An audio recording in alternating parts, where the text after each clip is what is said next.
Assalamualaikum warahmatullahi wabarakatuh. A'udzubillahi minasyaitonirrajim. Bismillahirrahmanirrahim. Alhamdulillahirabbil alamin. Wassalatu wassalamu ala sayyidina Muhammadin wa ala alihi washabihi ajma'in. Allahumma shalli ala sayyidina Muhammad wa ala ali sayyidina Muhammad. Wa ma arsalnaka ila rahmatan lil alamin. Qul inama yuha ilayya anama ilahukum ila wahid fahal antum muslimun.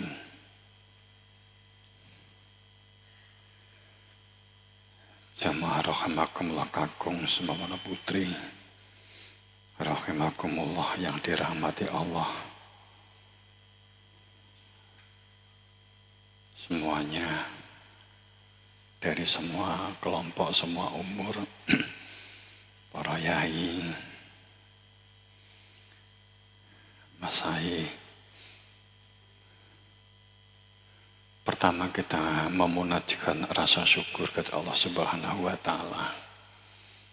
Rasa syukur yang sebenar-benarnya syukur.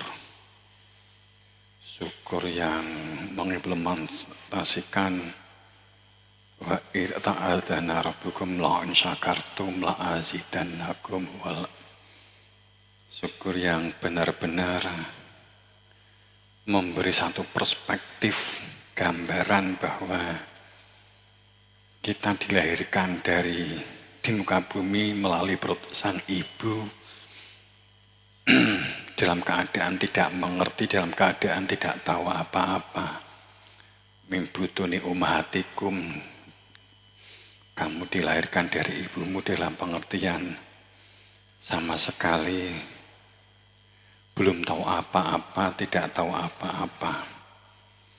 Kemudian dalam penyertaan kelahiran, Allah menyertakan sam'a wal absor wal afidah, penyertaan faedah telinga, faedah dan manfaat mata, faedah dan manfaat utek yang menyatu dengan hati. La'alakum tashkurun, supaya menjadi hamba yang pandai bersyukur. Karena kunci dalam menjalani hidup itu ada menapai dimensi syukur ini, bagaimana kita memahami syukur menjadi bagian dari kehidupan yang tidak terpisah dengan diri kita. Itu disyukur untuk baik dalam pengertian kegiatan aktivitas program berdunia pun yang sifatnya lahiriah, dan juga dalam perspektif dalam dimensi batiniah. Syukur itu karena terbuka, lapang dada, nyegoro. Orang yang syukur itu bercirikan, tidak fanatis, tidak kultus, jauh dari pola-pola dogma dan doktrin. Itu ciri syukur. Jadi kalau kehidupan kita itu terkunci oleh dogma itu dan doktrin, itu satu konsep, sebuah pembenaran yang oleh akal, kemudian tanpa sebuah pijakan akal, pijakannya adalah anggapan. Pijakannya adalah keyakinan, kepercayaan, dan anggapan. Tanpa memerlukan bukti atau hujah rasional atau akal. Jadi yang digunakan murni adalah sebuah ajaran mbahe mbiyen ki ngene, ya wis nuten, mangku dening agama itu ngene. yakin banget bahwa saat doktrin itu dilontarkan untuk dijadikan pedoman oleh orang yang ngikuti kita, ngikuti seseorang yang membuat doktrin atau dogma, itu tanpa berpikir apakah kira-kira orang yang diikuti di masa lalu itu juga memperlakukan sistem doktrin seperti halnya dirinya. Katakanlah, kalau kamu sholat, maka kamu akan dapat ganjaran 70 kali, dapat widodari 70 kali, kemudian doktrinnya adalah widodarinya itu begini, air susunya begini, kemudian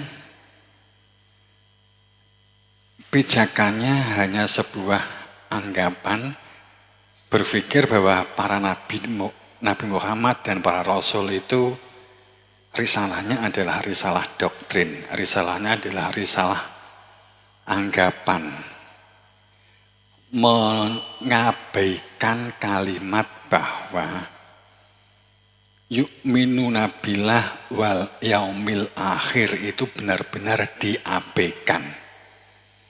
Kalaupun tidak diabaikan, yu'minu billah wal yaumil akhir itu didefinisikan sesuai perspektif dirinya dan yakin bahwa Nabi Muhammad dan para Rasul perspektifnya persis seperti dia. Padahal faktanya dia tidak pernah konsultasi dengan si pembuat istilah saat itu, yakni Nabi Muhammad.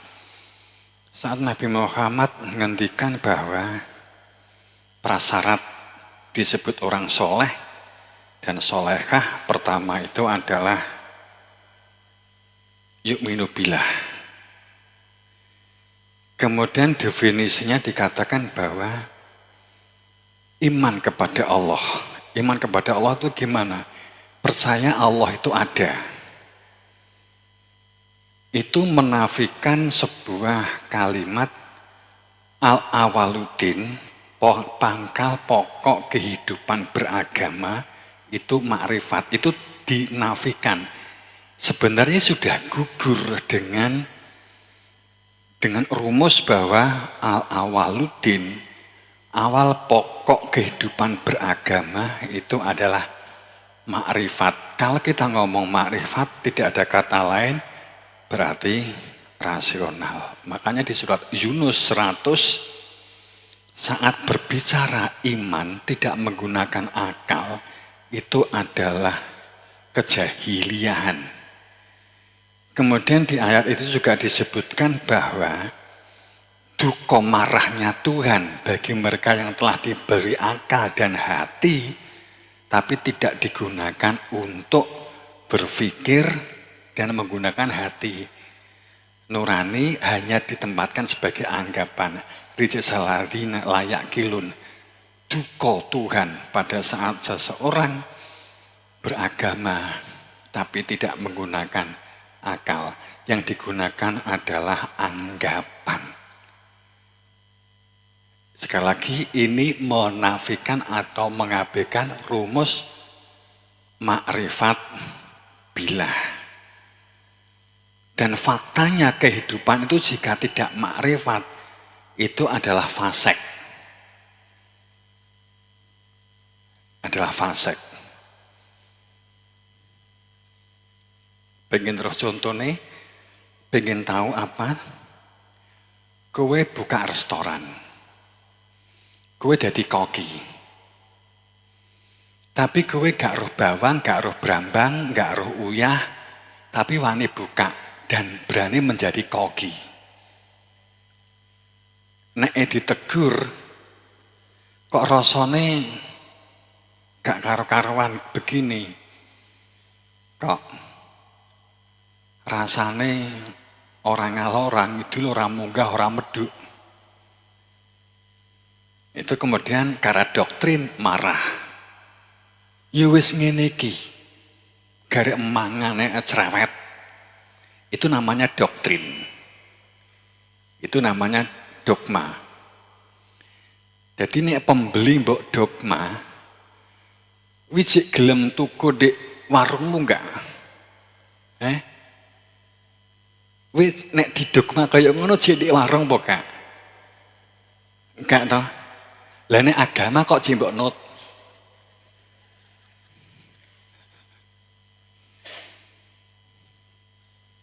Itu namanya dogma.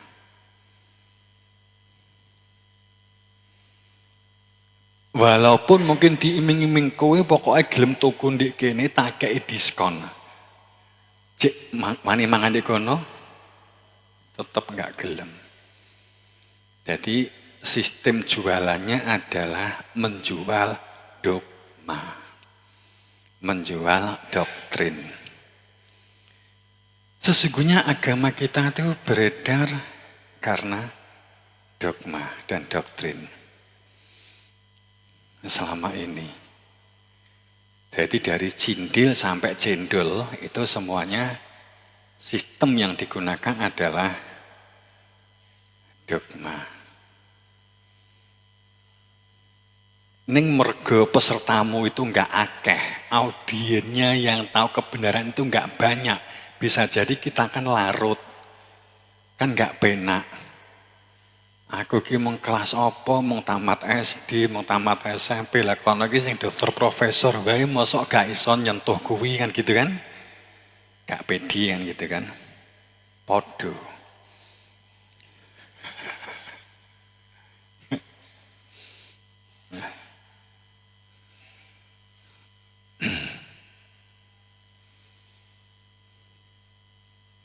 Beberapa waktu yang lalu kan saya matur. Yang dapat diolah, digoreng untuk menjadi tulisannya banyak dan tebel, semakin probabilitas, iya bahasanya kok keren, mbah-mbah.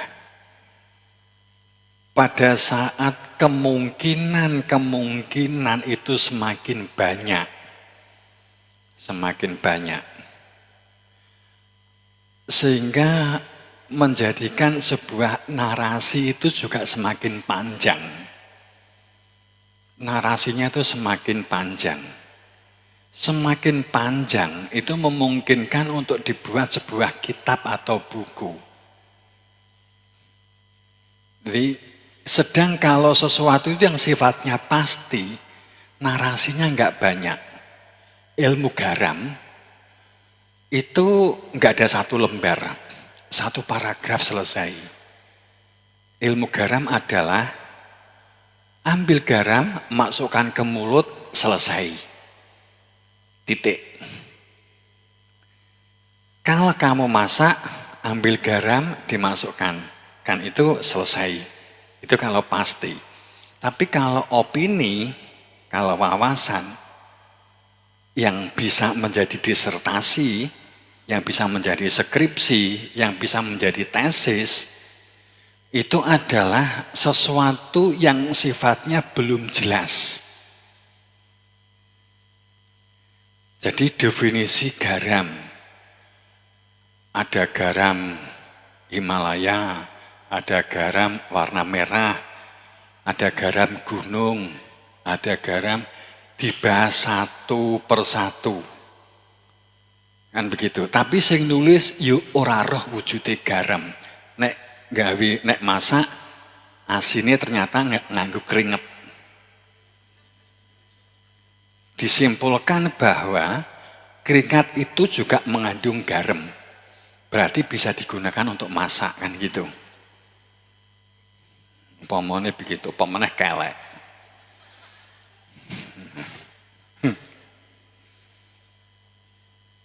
Maka disertasinya akan semakin tebal.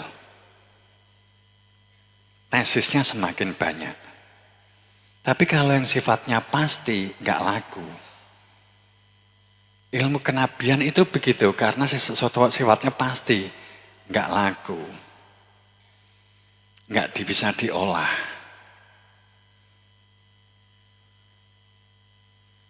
Tapi orang itu kalau diskusi, coba kalau kita diskusi tentang politik, geopolitik, orang itu bingung dengan ketidakpastian. Orang menginginkan kepastian. Tapi saat ditunjukkan tentang kepastian, nggak mau. Semakin memiliki tingkat kemungkinan yang semakin tinggi, itu yang diinginkan media sosial. Itu yang diinginkan. Baik kalau sesuatunya sifatnya itu sudah pasti, nggak bisa digoreng, nggak bisa diolah. Nggak bisa digoreng itu seperti gerakan senyap. Si A itu berada di dalam kepastian.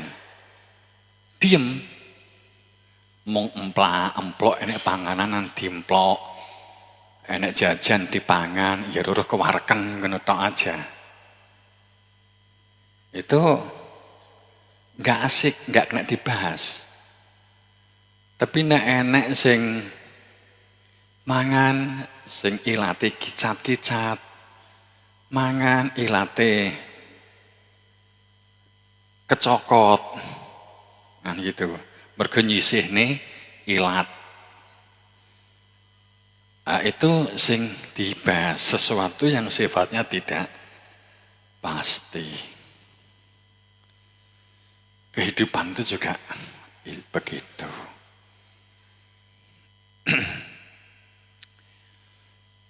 Itu teman-teman, makanya syukur itu adalah dimensi inti kehidupan. Sukses itu juga sejauh mana Anda memposisi untuk menjadi pandai bersyukur, itu juga disyukur.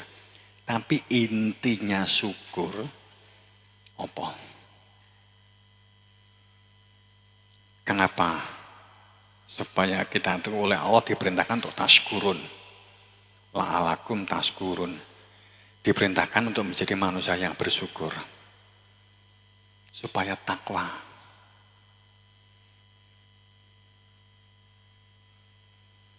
Syukur itu supaya dapat menerima keberadaan wakil resmi Tuhan. Intinya syukur itu.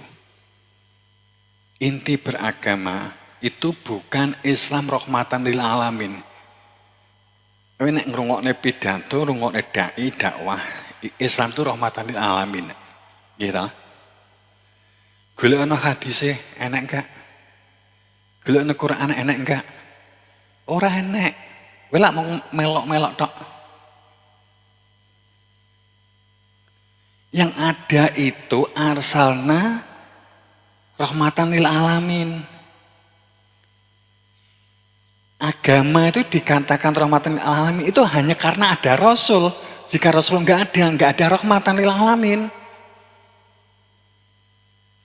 Jadi intinya itu rahmatan lil alamin itu keberadaan Rasul. Wa ma arsalnaka ila rahmatan lil alamin itu adalah keberadaan Rasul duduk Islami.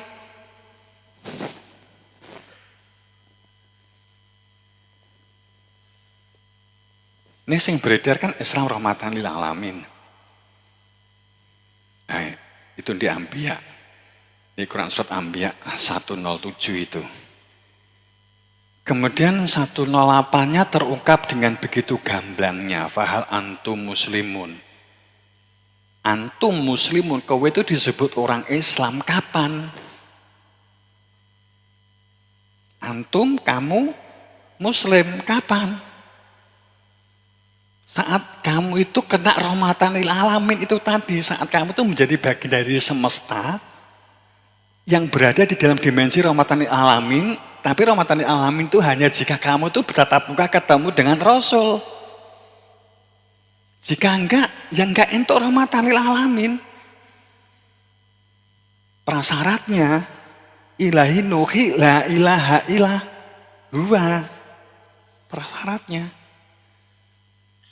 bahwa setiap rasul kul inama yuha ilaya, nyatakan dengan sebenar-benarnya sungguh bahwa Inama sungguh yuha. Maknanya wahyu ya. Ayo kita dunke, tidukke. Wahyu itu bayanganmu kan Quran meduk ke langit, blok kan gitu kan. Yuha, nuhi maknanya bisian. Bisian yang menghidupkan hati nurani. Jadi wahyu itu, arti wahyu itu bisian.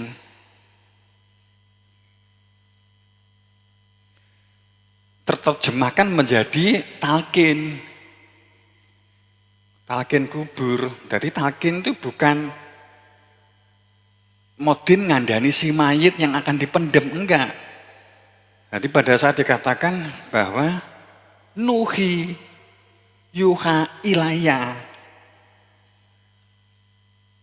mutlak bahwa keberadaan Rasul itu satu. Menerima tentang inisiasi sebuah metode bisik, metode tunjuk, sistem bisik, perihal ilaya. Proses kamu itu berjalan itu menuju kepada Tuhan. Ilaya, la ilaha illa huwa.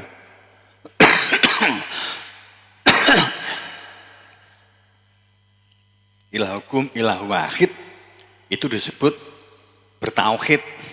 Jadi tidak ada Rasul kecuali dia menerima adanya sebuah bisian dibukakan terkait dengan keberadaan tauhid. Kalau kamu ingin bertauhid seperti Rasul, maka kamu harus menjadi bagian dari semesta itu.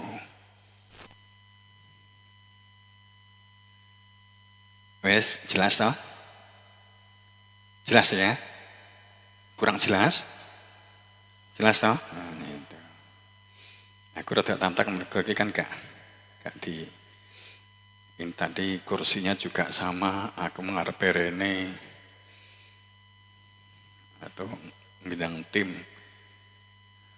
Kok rasanya kursi ini enak sesuatu toh gantinan aku. Itu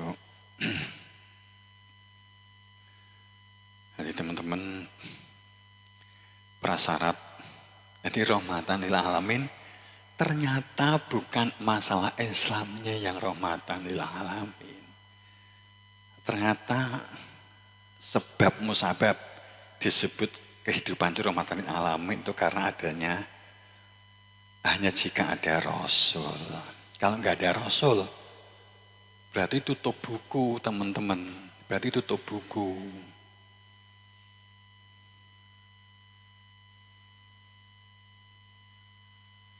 Atau kitab yang nggak bisa dibaca gitu ya. Nah, itu kalau berkaitan dengan jadi syukur sekali lagi itu juga perihal dan syukur itu selalu secara diametral. Syukur itu selalu dihadapkan dengan kufur. Quran itu setiap kali berbicara syukur itu dihadapkan dengan kufur. Berbicara syukur nanti juga akan disusul berbicara tentang kufur. Wa idza atandakum la in syakartum la azidannakum wa la in kafartum inna azabi lasadid. Itu selalu dikaitkan. Syukur itu penerimaan ta'adzana untuk dapat menerima seruan adanya kebenaran, berlatihlah lapang dada, maka jauh dari perilaku fanatis, kultus, kesombongan-kesombongan, itu ditanggalkan. Itu syukur. Ta'adzana. Ta'adzana itu adanya seseorang taknya menunjukkan bahwa jika kamu diajak seruan yang sangat kuat, kenapa menggunakan kalimat seruan yang sangat kuat?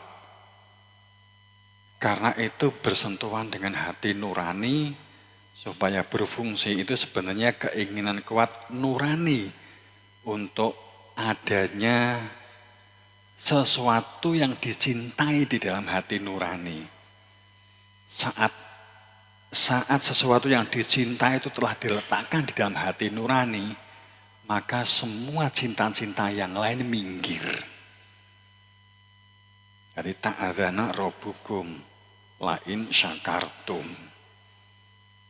La azidannakum itu akan ditambah pemahamannya, kederajatannya, itu akan ditambah saat lain syakartum, saat menerima seruan tentang kebenaran.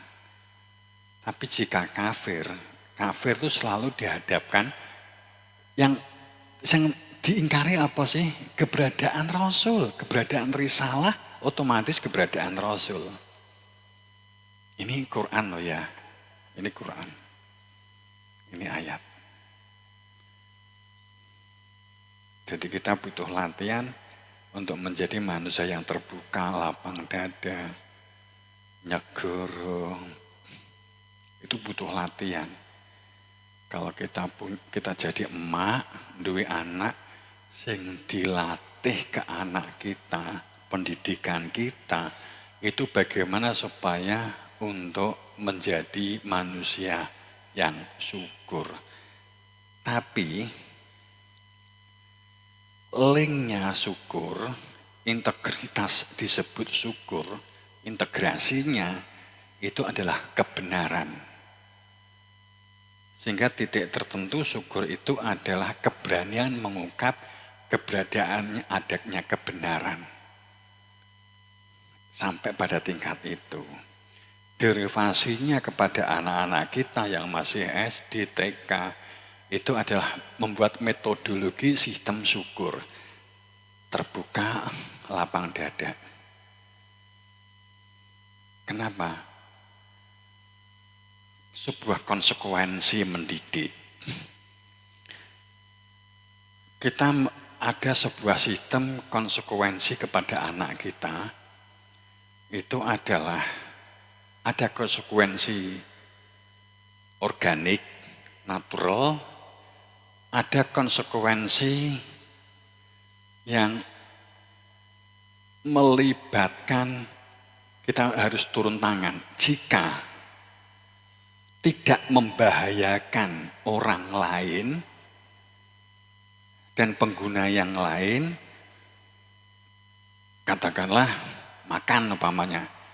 Anak kecil dia nggak mau makan, maka konsekuensi alami secara organik dia akan lapar. Kalau lapar dia makan. Yang butuh kita pancing adalah atau kita stimulus anak kita itu supaya tertarik dengan makanan. Jadi kita tidak perlu memaksa anak supaya diloloi panganan gitu ya. Enggak. Yang kita perlukan adalah membuat strategi si anak itu supaya tertarik dengan olahan emak yang dibuat supaya mau makan. Itu konsekuensi alami.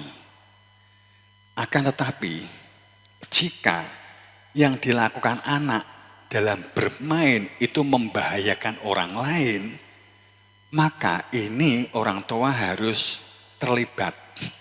Jika membahayakan dirinya dan membahayakan orang lain, umpamanya dia main antem-anteman nganggu watu, nganggu kerikil, maka ini harus ditegur. Itu konsekuensinya sudah merupakan konsekuensi melekat. Ini yang kita harus juga pahami. Jangan segala sesuatunya serba dibela kepada anak, juga kasihan nantinya. Karena kadang kita juga butuh berani untuk menegakkan kebenaran di hadapan anak. Tapi konsekuensinya saat ternyata yang salah kamu, simple, akui kamu salah. Jangan pernah berpikir nanti saya dikatakan bodoh. Jangan. Anak tidak akan pernah membuat kesimpulan bapak atau ibu goblok, enggak. Walaupun sing kamu lakukan itu goblok di hadapan anak. Enggak ada anak yang membuat kesimpulan bapakku goblok. Pada saat kamu bertahan, bergegek bahwa apa yang kamu lakukan benar, anak baru menganggap tidak mengangkat topi di dalam batin, bapakku goblok. Saat kita benar tapi menggegek, kita nggak mau komunikasi dan tetap merasa benar, diberi masukan nggak bisa. Kesalahan pemerintah kan juga itu. Sekarang. Jadi kita berpikirnya kalah menang. Sama kepada anak. Kita sering membuat satu kesimpulan, kalau kamu itu berani negur, berarti kamu juga harus siap bahwa yang kamu lakukan itu juga kadang salah. Orang tua tidak selalu benar. Jangan berargumen kemudian mengatakan, aku ki wong tuamu le, nduk. Wong tua itu enggak pernah salah. Itu doktrin lagi. Itu bakul warung, tapi gak roh bawang karo brambang. Tapi masak bawang karo brambang. Rasanya ra karo-karoan. Tapi orang tua itu sering salahnya di posisi ini. Hanya enggak penak negur, ya malah terkadang itu kalau ada orang lain yang negur, nesu. Kita biasanya kan ngatain, wih nek anakmu ditegur orang lain, ya malah, wih kudune matur nuwun. Matur nuwun. Dalam hal pendidikan juga sama.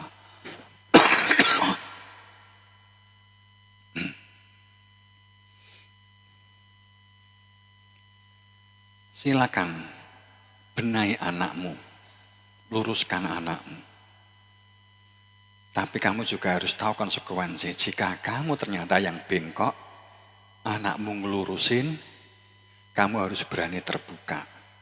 Itulah teladan, itulah uswah.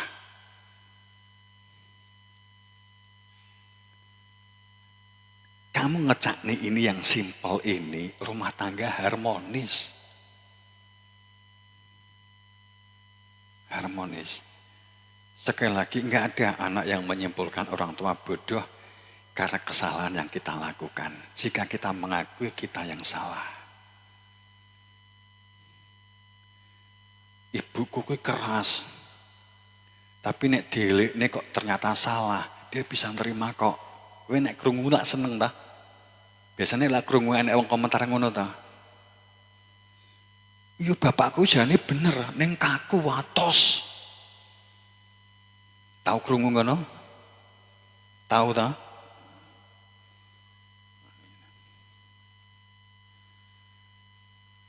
Itulah pembelajaran praktek syukur. Praktek syukur. Nek dihunekne definisine kan gampang. Sing angel prakteke, teman-teman. Istiqomah, tumakninah, komitmen. Kuwi ben pidato iso. Tapi prakteke sing ungil. Wis ta faktane ngono. Faktane. Dan itu dimensinya kebenaran nantinya.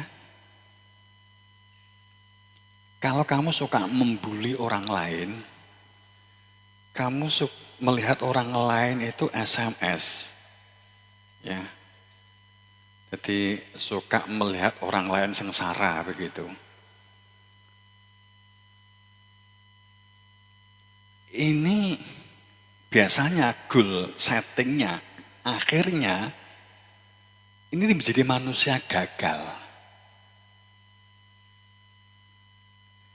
Jadi bisnismu itu kalau kamu mau bisnis gagal tidak gagal itu bisa kamu ngetes di sini.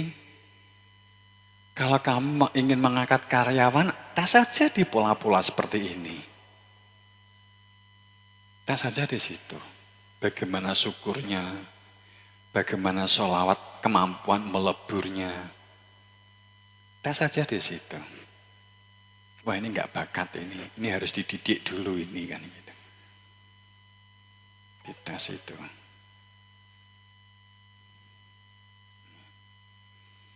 Oke, nanti kita diskusi di lain waktu.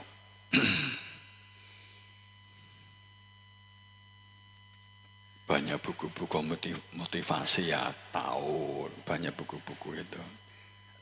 Tapi sebenarnya kan risalah kerasulan semuanya kan juga mengajarkan hal-hal semacam itu. Tentang syukur, tentang sholawat. Sholawat kan juga sama. Sholawat. Oke. Syukur itu derivasinya atau turunannya banyak. Turunannya banyak. Maka kita memang berlatih syukur terbuka lapang dada, juga berlatih anak-anak kita itu supaya tidak menjadi pembuli dan bagaimana supaya menyikapi saat dibully, itu kan butuh